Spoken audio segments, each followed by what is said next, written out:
श्रीराम।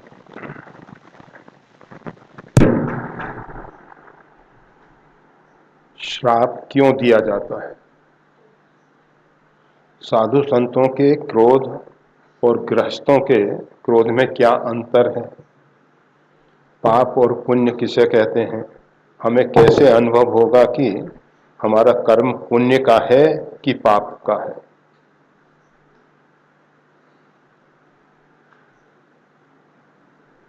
श्राप क्यों दिया जाता है? इस विषय में तो जो देने वाले हैं वो सही उत्तर दे पाएंगे। हमने किसी को श्राप ना दिया है, ना उसके विषय में सोचते हैं, तो इसका सही उत्तर तो हम नहीं दे सकते हैं। फिर भी ऐसा लगता है। व्यक्ति जब अंदर से कुपित होता है, क्रोध में भरता है, तो उसके अंदर से जो एक आहा निकलती है, एक उद्गार निकलते हैं, और वो श्राप के रूप में व्यक्त हो सकते हैं। वैसे हमने अपने जीवन में अनुभव किया है। एक महात्मा शंकर दास केदारनाथ में रह रहे थे।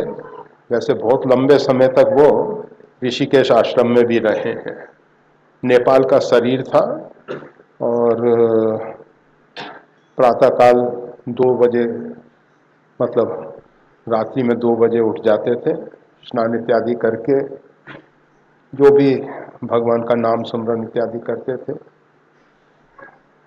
ऋषिकेश में गली में जाते थे तो बच्चों के लिए टॉफी चॉकलेट ले जाते थे, बच्चों को देते थे। अच्छा जीवन था। केदारनाथ में रह रहे थे, आश्रम पे थे।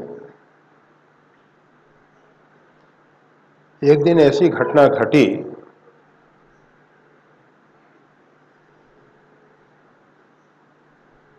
किसी ने उनका पैसा, मतलब नोट, चुरा लिए।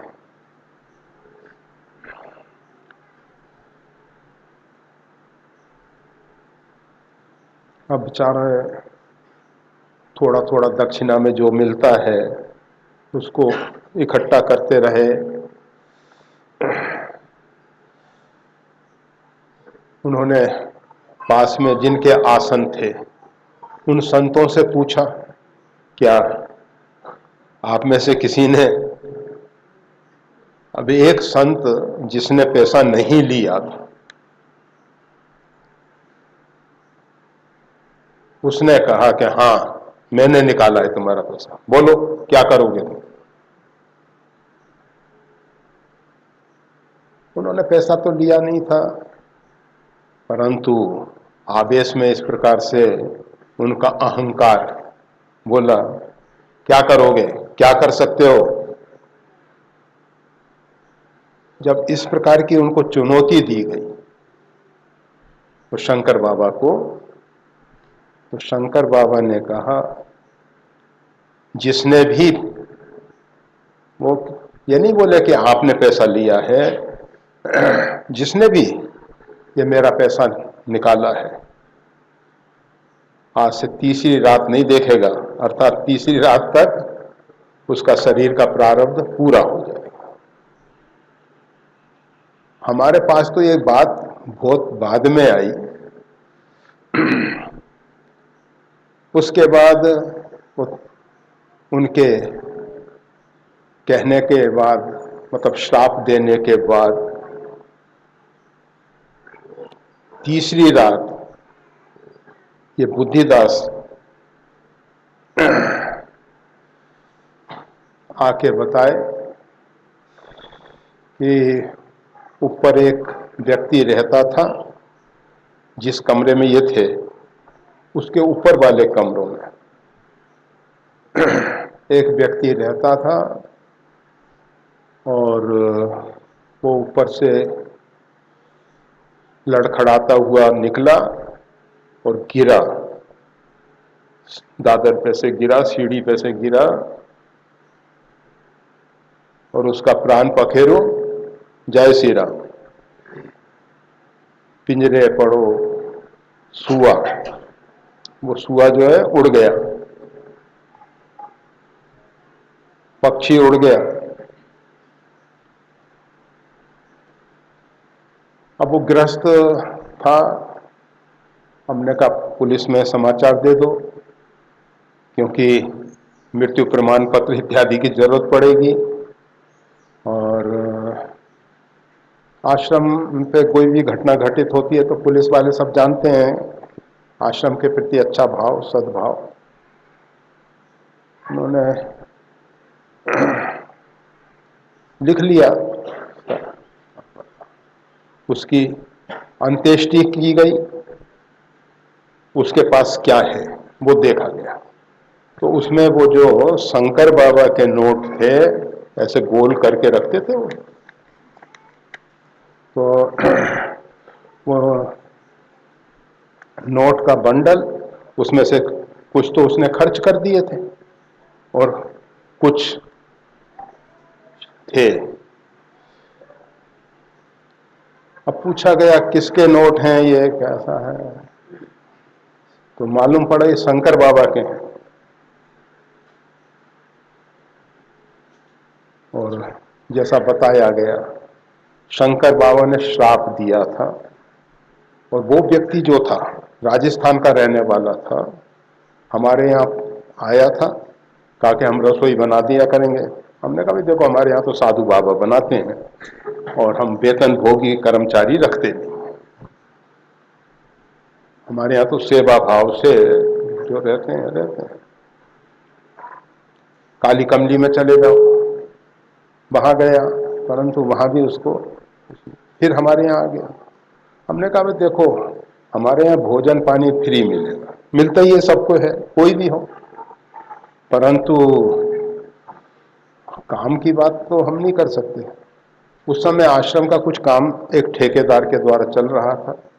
हमने कहा कि ये ठेकेदार के साथ लग जाओ और जो ठेकेदार को पेमेंट करना होता है उस समय हम तुम्हारे पैसा अलग से दे दिया करेंगे, ठेकेदार जितना कहेगा। कुछ दिन तक उसके साथ काम किया, उसके बाद ठेकेदार का काम पूरा हो गया, चला गया, वो आश्रम पे ही रहा। अब उसको गांजे का दुर्व्यसन था। अब गांजा कहाँ से लाए, पैसा चाहिए, तो जो उसने कमाया था वो तो गांजे में गवा दिया, फूंक दिया, चांदी बना दिया। और चांदी का मतलब जो साधु चिलम लगाते हैं ना, उसके बाद जो राख हो जाती है, क्या चांदी बन गई, चांदी बन गई। तो उन्होंने उसकी चांदी बना दी थी। अब नहीं रहा होगा तो साधु बाबाओं के आसन टटोले होंगे और वो शंकर बाबा का बंडल हाथ में आ गया और वो ले लिया। केवल हम ये बताना चाहते हैं, जो लोग इस बात को नहीं मानते हैं कि श्राप नहीं लगते हैं, आशीर्वाद नहीं लगते हैं, दोनों ही लगते हैं। एक बार एक व्यक्ति ने प्रश्न किया कि एक व्यक्ति ने श्राप दिया और दूसरे व्यक्ति ने आशीर्वाद दिया। आशीर्वाद और श्राप में विरोध है, जो श्राप दिया गया उसका विरोधी आशीर्वाद दिया गया। और श्राप और आशीर्वाद देने वाले दोनों तपस्वी हैं और तपस्या में समकक्ष के हैं, तो श्राप लगेगा या आशीर्वाद। हमने कहा श्राप और आशीर्वाद जो भी हृदय के साथ स्पर्श करते हैं वो लगता है। इसीलिए जब परीक्षित को श्राप दिया गया था तो परीक्षित तो चला गया था, ऋषि पुत्र ने श्राप दे दिया था। तो ऋषि को जब मालूम पड़ा कि परीक्षित को इस प्रकार का श्राप, कहा जाओ उनको बता के आओ कि तुमने श्राप दिया है, इस प्रकार से कुछ ना कुछ उपाय करेंगे।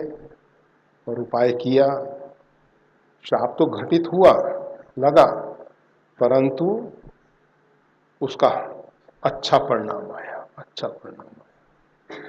तो श्राप क्यों देते हैं उसके संदर्भ में केवल इतना कहा जा सकता है कि जब कोई व्यक्ति व्यथित होता है, दुखी होता है, तो उसकी अंतःकरण से जो एक आवाज आती है और वो श्राप के रूप में, और उसका परिणाम देखने को मिलता है। अब प्रश्न कह रहा है, साधु संतों को क्रोध और गृहस्थों के क्रोध में क्या अंतर है? जब किसी व्यक्ति की कामना की पूर्ति नहीं होती है तो उसको क्रोध होता है, उसमें छिद्रान्वेषण करता है कि किस कारण से हमारी कामना की पूर्ति नहीं हुई, कौन व्यक्ति इसमें अवरोध बना, किसने इसमें विरोध किया, उसके विषय में अनुसंधान कर।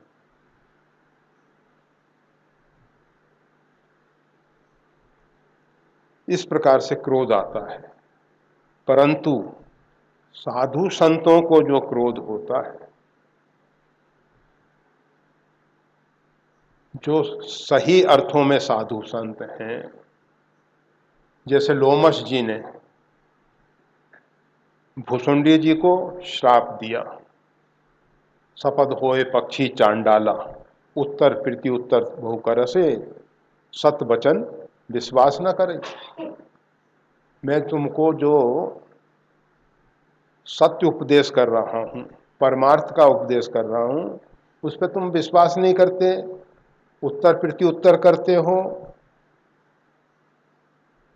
अति संघर्ष करे जो कोई, अनल प्रगट चंदन ते हुई।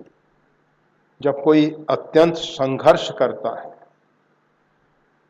चंदन शीतल काष्ठ है, परंतु उसको भी काफी घिसा जाए सूखा बिना पानी के, तो थोड़ी देर में वो गर्म हो जाएगा और वहां भी अग्नि प्रकट हो सकती है। अगर इतना अधिक संघर्ष कर दिया गया, घर्षण से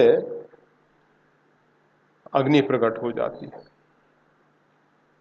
इसी प्रकार से महापुरुषों के साथ जब हम वाद विवाद करने लगते हैं, कुतर्क इत्यादि करते हैं, तो उनको क्रोध होना स्वाभाविक है। परंतु उनका क्रोध जो है कल्याणकारी होता है। उन्होंने श्राप दिया, परंतु वो श्राप उनके लिए आगे चल के वरदान बन गया, और उन्होंने अभी तक वो काग का शरीर जो है, कौए का, कागड़े का जो शरीर है, अभी तक नहीं छोड़ा है, उसी को धारण कर रखे हैं, क्योंकि उस शरीर के माध्यम से उनको भगवान की भक्ति प्राप्त हुई। सोई पावन सोई सुभग शरीरा, जो तन पाए भजे रघुवीरा। जिस शरीर से भगवान की प्राप्ति हो, जिस शरीर से भगवान की भक्ति हो, वो शरीर पवित्र है। गोस्वामी तुलसीदास जी कहते हैं, कपिपति रीछ निशाचर राजा, अंग दादी जे की समाजा, बंदों तिनके चरण सुहाए, अधम शरीर राम जिन पाए। कपिपति, सुग्रीव और भी जो बानर हैं, अंगद आदि की समाजा, जामवंत आदि जो भालू हैं, इनके बड़े सुंदर चरण हैं, इनके चरण सुहाए, मतलब उनके चरण जो हैं बहुत सुंदर हैं। क्यों सुंदर हैं? अरे बंदर का पैर, भालू का, वृक्ष का पैर कोई सुंदर होता है क्या? इंसान को तो नहीं लगेगा। इंसान के तो मापदंड में जो भी सौंदर्य की परिभाषा होगी वही उसको सुंदर दिखाई देगा। परंतु गोस्वामी तुलसीदास जी स्पष्ट करते हैं, अधम शरीर राम जिन पाए। शरीर अधम था उनका, परंतु उस शरीर से राम जी को पा लिया। तो जिस शरीर से राम जी की प्राप्ति हो वो शरीर सुंदर है, अच्छा है। भगवान शंकर भुसुंडी जी को श्राप देते हैं और उसके पीछे कारण भगवान ने स्वयं स्पष्ट किया है, जो नहीं दंड करऊं खल तोरा, भ्रष्ट होए सुति मार्ग मोरा। अगर मैं आपको दंड नहीं देता हूं तो ये जो वेदोक्त मार्ग है ये नष्ट हो जाएगा। गुरु शिष्य की जो परंपरा है इसमें आपने गुरु का अपमान किया है।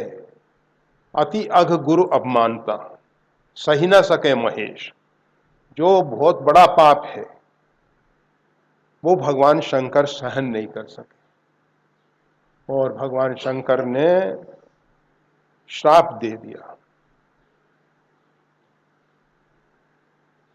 भगवान शंकर का श्राप लगा, फिर उन्होंने अनुग्रह भी किया। ब्राह्मण देवता ने निवेदन किया, नमामि ईशान, भगवान से प्रार्थना की और भगवान शंकर प्रसन्न होके नाना प्रकार के आशीर्वाद दिए। भगवान शंकर का क्रोध, भगवान शंकर को एक बार क्रोध आया, उन्होंने अपने हाथ में ले लिया। मतलब जिनका क्रोध उनके बस में है वो क्रोध जो है कल्याणकारी हो जाता है।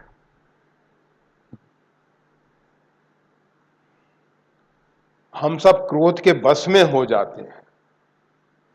हम अपने व्यक्तिगत स्वार्थ के लिए श्राप दे देते हैं कि जा तेरा ऐसा हो जाए, ऐसा हो।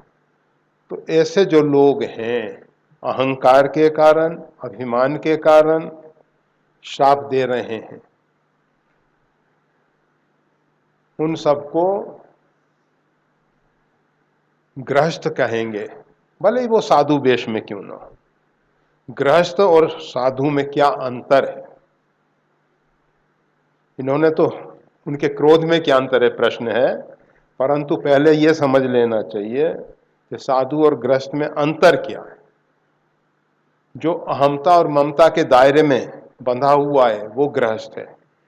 गृह में जो स्थित है गृहस्थ, यहां एक मैदान है, मैदान में ये चार दीवारें खड़ी कर दी गई, क्या बन गया? घर, गृह। तो जो सीमाओं में आबद्ध है, सीमाओं में बंधा हुआ है, उसको कहते हैं घर। और जो ग्रह उस घर में स्थित है उसको कहते हैं गृहस्थ। और विरक्त वो है विगत रक्त, जिन्होंने रक्त के संबंधों को छोड़ दिया है, जो रक्त के संबंध को नहीं मानते हैं। माना ही एक भक्ति करना था, एक भक्ति के संबंध से वो अपनापन देखते हैं, अथवा आत्मा के संबंध से एक के साथ संबंध रखते हैं, तो उसको हम सब विरक्त कहते हैं, साधु संत कहते हैं। जैसे साधु संत एक प्रकृति का नाम है। तो दोनों के क्रोध में जो अहमता और ममता के दायरे में फंसा हुआ है और अहमता ममता के दायरे में ही इस प्रकार का क्रोध कर रहा है, तो उसका क्रोध जो है उसके लिए भी दुखदाई है, क्योंकि वो नरक के रास्ते पे चल रहा है। हम हमेशा कहा करते हैं, श्रवण कुमार के माता पिता तपस्वी दिखाई दे रहे हैं, परंतु क्रोध में भर के महाराज दशरथ को श्राप दिया और श्राप देके उन्होंने अपना प्रारब्ध पूरा कर दिया। क्रोध में भर के कोई शरीर छोड़ता है। त्रिविधम नरकस्य द्वारमिदम, काम क्रोध मद लोभ सब नाथ नरक के पंथ।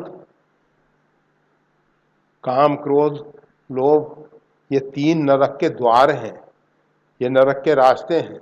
कोई नरक के रास्ते पे चलते हुए क्रोधावेश में शरीर का प्रारब्ध पूरा करता है तो नरक जाएगा।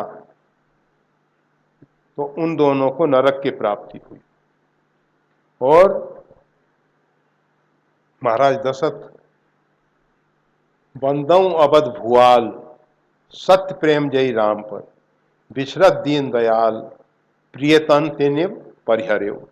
महाराज दशरथ ने सबके देह परम प्रिय, सबको देह बहुत प्रिय होती है, और उसका त्याग राम जी के विरह में किया। गोस्वामी तुलसीदास जी कहते हैं बंदऊ अवध भुआल, ऐसे महाराज दशरथ के चरण कमल की मैं वंदना करता हूं। अर्थात वो वंदनीय हो गए, पूजनीय हो गए। उनका श्राप से नहीं बिगड़ा कुछ, उनके लिए श्राप अच्छा मंगलकारी कि भगवान के विरह में इन्होंने श्राप दे दिया। उन्होंने श्राप दिया था कि पुत्र विरह में, जैसे हम दुखी होकर शरीर छोड़ रहे हैं, महाराज दशरथ के कोई पुत्र नहीं था। अब वो श्राप को सत्य करने के लिए पुत्र तो होना ही है। अगर श्राप सत्य होगा तो पहले पुत्र होगा, फिर उसके बाद उसका विरह होगा। और स्वाभाविक है कि पुत्र के प्रति कितना उनका लगाव होगा, प्रेम होगा। पुत्र रूप में भगवान परमात्मा आए उनके यहाँ, और उनके प्रति उनका अगाध प्रेम हुआ, जिसके विरह में उन्होंने शरीर का त्याग किया। तो कहने का मतलब यह है कि संत महापुरुषों का श्राप वो भी कल्याणकारी हो जाता है। और अगर श्राप देने वाला जिस स्थिति में हो, साधु वेश में होए, ये वेश के कारण अपराध क्षम्य नहीं होते हैं। उग्रई अंत न होय निवाहु, काल नेम जिम रावण राहु। वेश प्रताप पूज्य ही थे। ठीक है कि वेश का प्रताप ऐसा है कि वो पूजनीय है, वेश की हम पूजा करते हैं।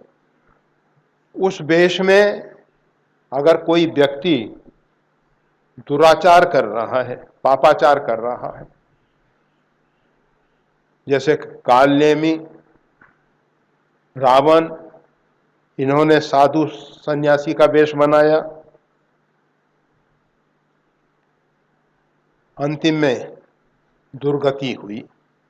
तो साधु वेश बना लेने से पाप क्षम्य नहीं हो जाएंगे, कर्म फल भोगना ही पड़ेगा।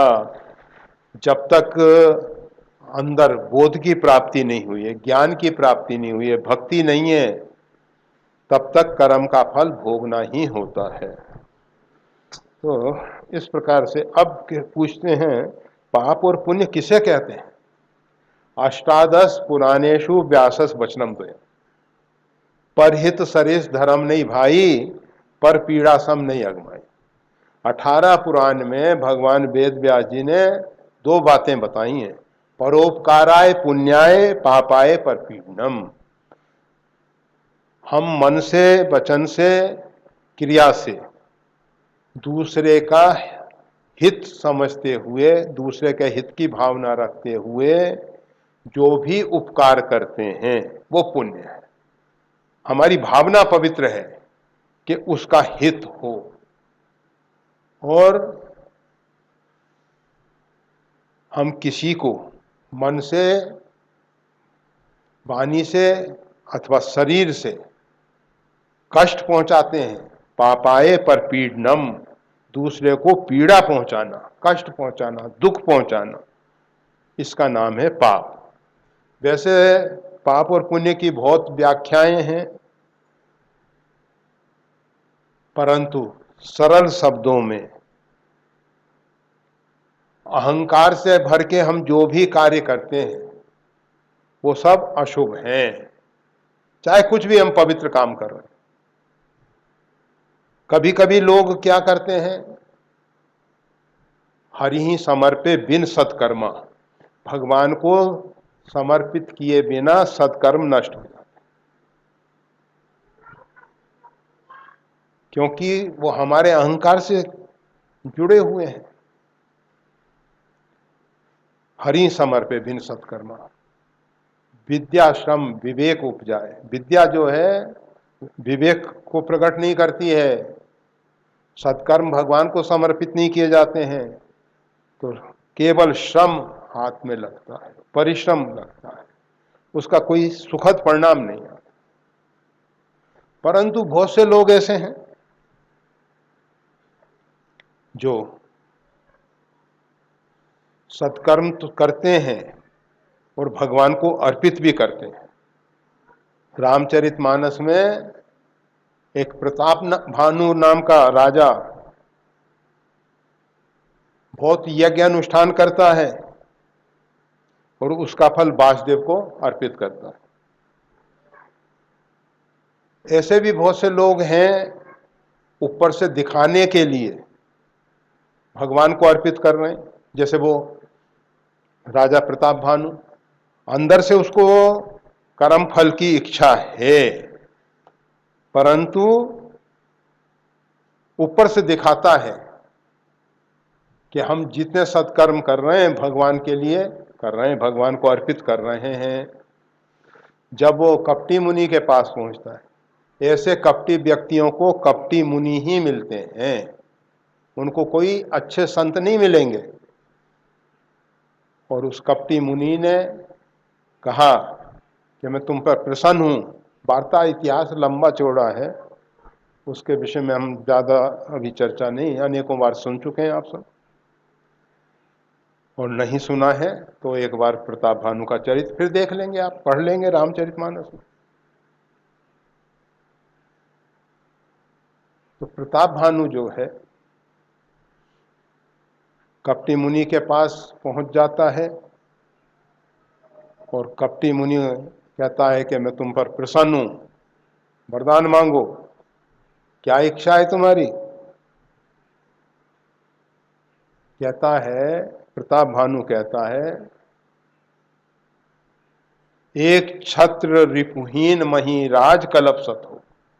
एक छत्र एक कल्प तक, कल्प सत 100 कल्पों तक मेरा राज्य हो, रिपुहीन, मेरा कोई शत्रु ना हो, अर्थात निष्कंटक राज करूं मैं। अंदर वासना है, राज तो उसको प्राप्त था, चक्रवर्ती सम्राट था वो, परंतु लोभ आ गया और वो कपटी मुनि को मुनि मान बैठा।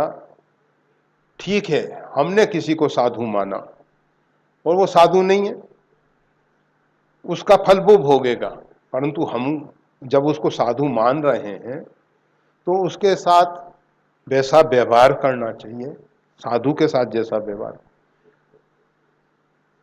जब उस कपटी मुनि ने राजा प्रताप भानु का परिचय पूछा तो उसने कहा, मैं प्रताप भानु राजा का सचिव हूं, मंत्री हूं। उसने झूठ बोला और कपटी मुनि ने कहा कि तुमने जो कहा वो मेरे को बड़ा अच्छा लगा। झूठ की सराहना की, समर्थन किया, क्या ठीक है। तो कहने का मतलब यह है कि बहुत से लोग जो हैं शुभ कर्म का फल ऊपर से दिखाने के लिए परमात्मा को समर्पित करते हैं, परंतु अंदर उनके लोभ इत्यादि बहुत भरा हुआ है और वो चाहते हैं कि जितने सत्कर्म कर रहे हैं उसका परिणाम उनको मिले। फिर भगवान को अर्पित करने का क्या मतलब? वो केवल इसलिए अर्पित करते हैं, उन्होंने सुन रखा है सत्पात्र को दिया हुआ दान बहुत अधिक बढ़ जाता है। तो भगवान को समर्पित, भगवान जैसा सत्पात्र तो कोई है नहीं, तो भगवान को दिया हुआ सत्कर्म जो है वो बहुत अधिक पुण्यदायी हो जाएगा। होता भी ऐसा है, रामार्चन की कथा में आप सुनते हो, भूल से प्रमाद से एक गुलाब का फूल गिर गया और ब्रह्मदत्त नाम के ब्राह्मण देवता उस फूल को उठा लाए, धर्मदत्त या जो भी नाम रहा, तो वो उस फूल को उठा के भगवान की सेवा में लगा दिए। उसके परिणाम स्वरूप उनको, जिसके हाथ से फूल गिरा था, उसको 6 महीने के लिए पुष्पों का विमान आया, फूलों का विमान आया। उसमें कहा गया कि तुम बैठ के विहार करो, 6 महीने तक तुम विहार करो, सब प्रकार से सुख भोगो। उसने कहा कि भाई मैंने तो कोई पुण्य किया नहीं, ये विमान क्यों आया है, कैसे? का एक फूल जो है भूल से पृथ्वी पे गिर गया था और ब्राह्मण देवता जब फूल लेने गए उन्होंने देखा कि नया फूल है, ताजा फूल है और बड़ा सुंदर फूल है। वैसे पृथ्वी पे गिरे हुए पुष्प भगवान को चढ़ाने का विधान नहीं है, परंतु उनके मन में भावना हुई कि ये तो बिल्कुल नया फूल है, ताजा फूल है और अभी अभी किसी से गिरा है, तो उन्होंने उठा के पूजा के सामग्री में रख लिया, फिर पूजा में भगवान की सेवा में समर्पित कर दिया गया।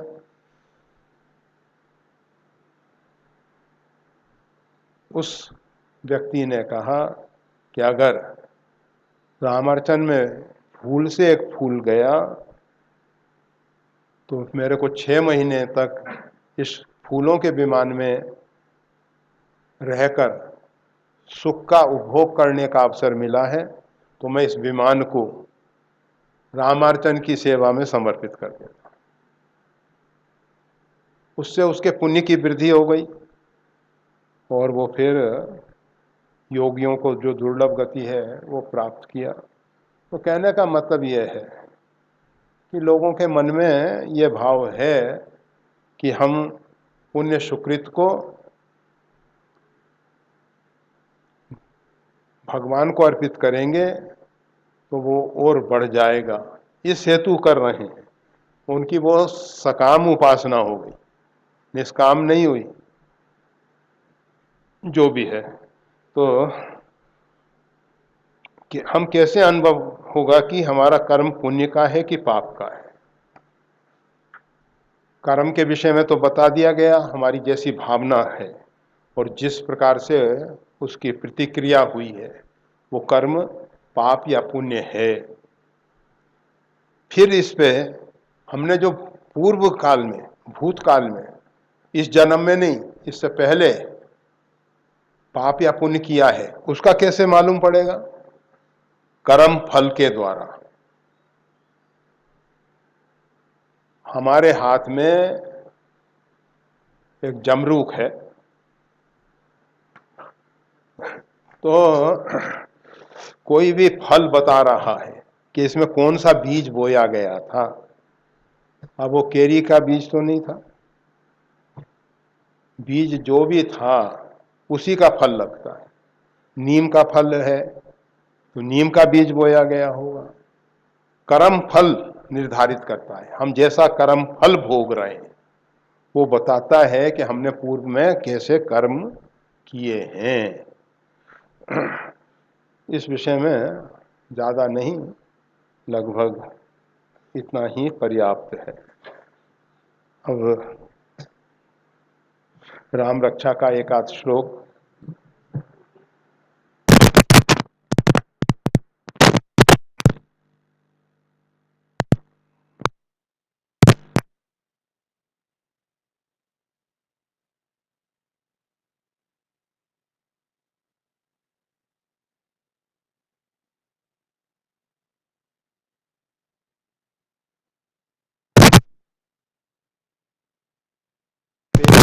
जटामुकुटमण्डितम् शासितून् धनुर्वान् पाणिं नक्तं चरान्तकम् स्वलील्या जगत्रातु महावीर।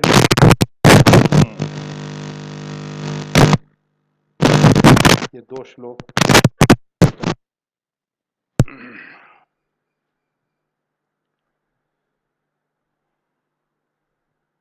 साधक को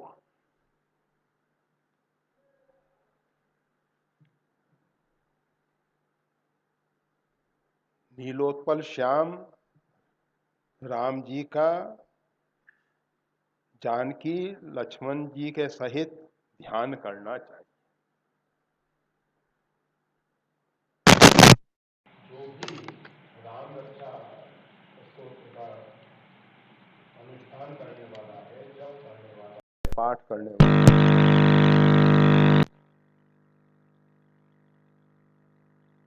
नील कमल की आभा से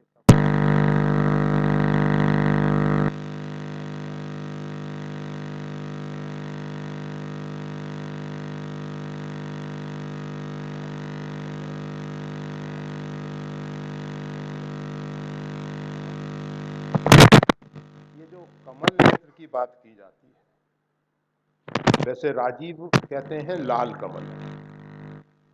कमल के भी भिन्न भिन्न नाम होते हैं। नील कमल के लिए नील कमल कह देंगे, श्वेत कमल के लिए श्वेत कमल कह देंगे, परंतु जब राजीव शब्द आएगा तो उसका अर्थ होता है कि वो नील कमल की बात हो रही है, नील कमल की बात हो रही है, सिर्फ लाल कमल की बात हो रही है, लाल। तो ये भगवान के नेत्र जो हैं लाल कमल के समान, जैसा आश्रम के कमल कुंड में लगा हुआ फूल है वो रंग, उसको चाहे आप लाल मानो, गुलाबी मानो, जो भी मानो, उसी प्रकार के भगवान के नेत्र हैं। परंतु कमल की एक विशेषता होती है, कमल जिस पानी से पैदा होता है वो पानी उस पर चिपकता नहीं, निर्लिप्त रहता है। इसी प्रकार से भगवान की दृष्टि जो है निर्लिप्त है। जैसे एक छोटा बच्चा, बिल्कुल नवजात शिशु जब माता के गर्भ से बाहर आता है तो उसकी जो आंख खुलती है और वो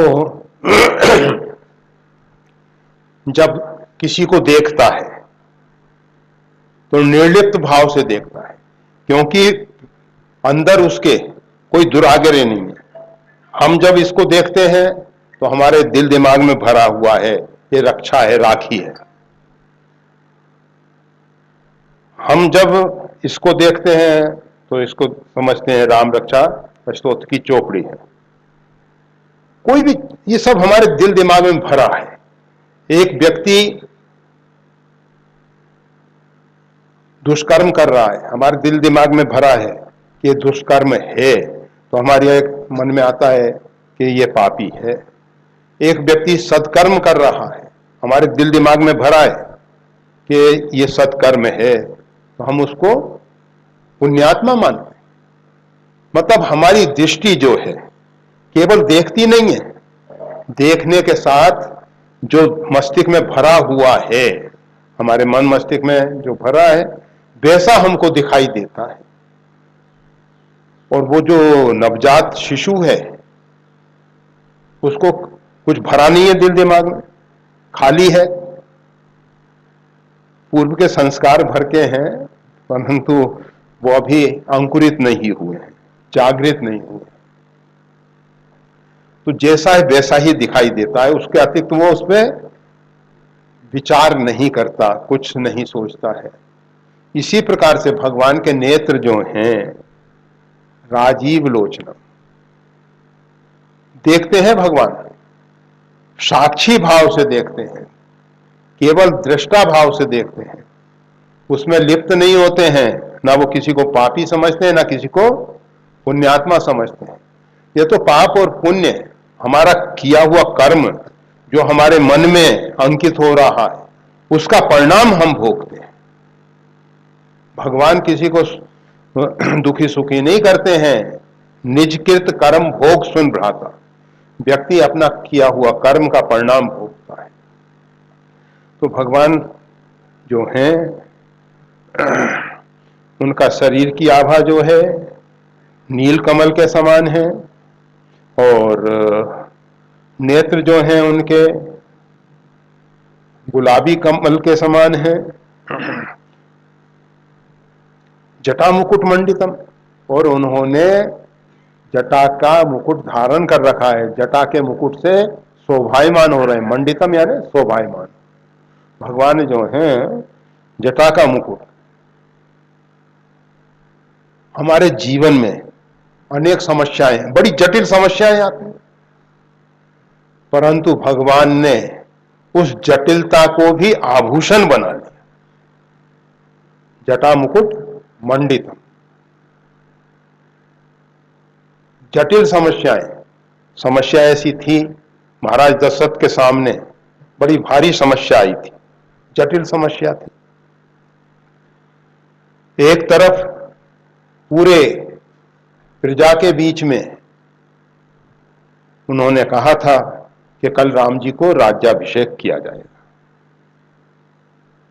दूसरी तरफ पहले माता कैकेयी को वरदान दिए थे।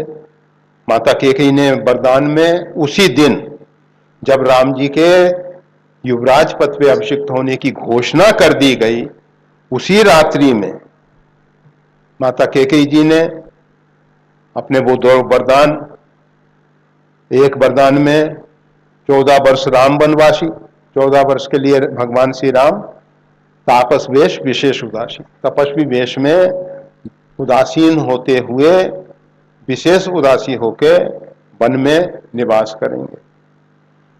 और एक वरदान से भरत जी को राज्याभिषेक। अब महाराज दशरथ के सामने समस्या आई, कौन सा वचन मानूं। माता कैकेयी के सामने भी उन्होंने कहा था रकुल की रीत सदा चली आई, प्राण जाए बर वचन न जाए। ये तो रकुल की रीत है कि प्राण भले ही चला जाए, वचन नहीं जाना। ऐसी परिस्थिति में कौन सा वचन निर्वाह किया जाए, जटिल समस्या, बड़ी जटिल। भगवान श्री राम ने पिता के वचन को सत्य करने के लिए वन गमन स्वीकार किया, और वन गमन में माता कौशल्या जी के पास जब भगवान श्री राम जाते हैं तो माता कौशल्या जी से कहते हैं पिता दीन मोहि कानन राजू, मेरे पिताश्री ने मेरे को वन का राज सौंप दिया है। मतलब महाराज दशरथ का वचन भी पूरा हो गया और माता कैकेयी के वचन की भी पूर्ति हो गई। इस प्रकार से भगवान श्री राम जटिल समस्याओं को सुधार देते हैं। तो जटा मुकुट मंडितम, भगवान जो है जटा के मुकुट से शोभायमान हो रहे हैं, अर्थात जटा का मुकुट उनके सिर पे शोभायमान हो रहा है। शाशीतून धनुर्बाण पानीम नक्तम चरांतकम, और उनके पास असी खड्ग तलवार, तून तरकस, धनु और बाण, धनुष और बाण उनके हाथ में हैं। किसके लिए है? नक्त चरांतकम, राक्षसों का वध करने के लिए है। ये किसी को बिना कारण से भयभीत करने के लिए नहीं रखते भगवान धनुष बाण। भगवान, बहुत से लोग कहते हैं कि खड्ग का तो कहीं उल्लेख नहीं आता, परंतु वाल्मीकि रामायण में अगर आप देखेंगे तो भगवान श्री राम खड्ग लेके गए हैं और लक्ष्मण जी और भी वन में काम में आने वाले कुदाल इत्यादि कंदमूल फूल कहाँ से खोद के लाएंगे, किससे मांगने जाएंगे कि भाई कुदाल दे दो जरा। तो इसलिए वो सब एक पेटी मंजूसा में भर के लेके गए। ये फोटो वगैरह में और टीवी वगैरह में थोड़ी दिखाई देगा, वो ग्रंथों में जिस उसका उल्लेख है, जो प्राचीन आर्ष ग्रंथ है उसमें उसका उल्लेख है। तो यहाँ जो कहा जा रहा है शाशी तूण धनुर्वान पानीम नक्तम चरांतम, उनके पास